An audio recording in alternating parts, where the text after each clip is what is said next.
Next, Trent Murray is back with Mike Turner of Latham and Watkins to examine the European market and look at who's investing, what they want to achieve, and how the opportunity in Europe is different from the opportunity in the States. Thanks so much, and thank you to everyone for continuing to stay with us today. We are now going to have a conversation about the state of investing in esports in Europe.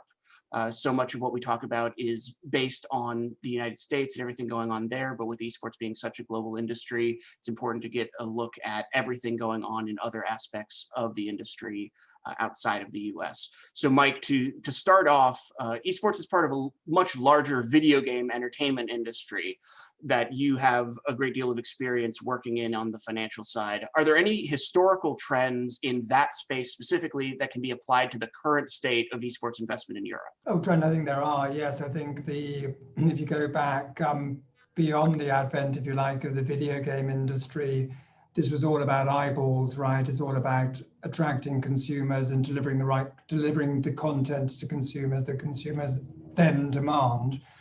And video games really emerged head and shoulders above almost any other sector in the home entertainment economy in the last few years. And now I think we can see that esports will follow on very naturally from that as people look for new content and new ways of interacting with that content. And like gaming itself, esports is such a global industry where things that are happening in China, Europe, Korea, Southeast Asia affect things that are going on in the United States. How does that affect the investment activity in the space, and specifically the investment opportunity for US-based investors that might be looking at Europe's esports market? Sure. Well, I think in very simple terms, what leads from the States follows very quickly in Europe. And we've seen in almost every slice of the consumer internet market that US investors will follow into Europe very quickly after they've proven the market in the US. And we've seen a huge amount of US capital coming across the Atlantic in the last few years, including into the video game space. And now we're seeing a lot of the US buyers acquiring content, acquiring studios in Europe, and increasingly right around Europe as well. So I think there will be a huge flow of transatlantic investment. We're just beginning to see the investment flow into esports generally in Europe. Now, we've heard today about a lot of opportunity and growth that the esports industry has experienced this year, but we've also heard about the sheer fact that the COVID-19 pandemic has impacted every aspect of the esports industry, and that includes finance and investment. How has the pandemic impacted Europe's investment activity specifically?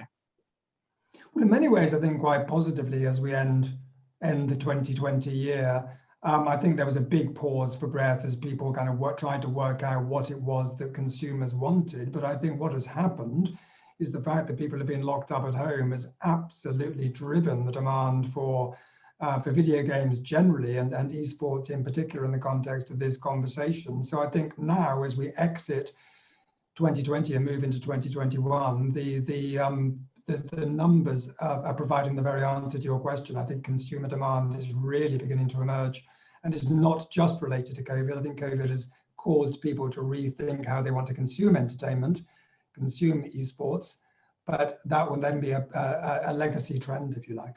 Now, we've talked a lot today about 2020, about the current state of things, but we also want to make sure to look forward to 2021 and beyond. Now, as you look to the future, what sort of trends do you see manifesting next year and beyond? And specifically, what sort of initiatives does Latham and Watkins have to be able to act on these trends next year? So look, very simply put, as a law firm, as a global law firm, when we look at the esports market, we are beginning to see a huge amount of demand for regulatory advice and licensing work and those types of things as the companies build. And now that is moving into the corporate advice as well, the fundraising for these companies. We disclosed the funding round for Stakester in Europe, for example, in the esports field. We've just seen the second European IPO of David Beckham's Guild Esports in the UK. So I think there'll be a huge amount of corporate activity moving into 2021 as the investors just get more comfortable with the whole concept of esports and the consumer demand for esports. Absolutely, and we'll certainly be keeping an eye on that going forward. Mike, thank you so much for taking the time today. We really appreciate your insight. It's a great pleasure.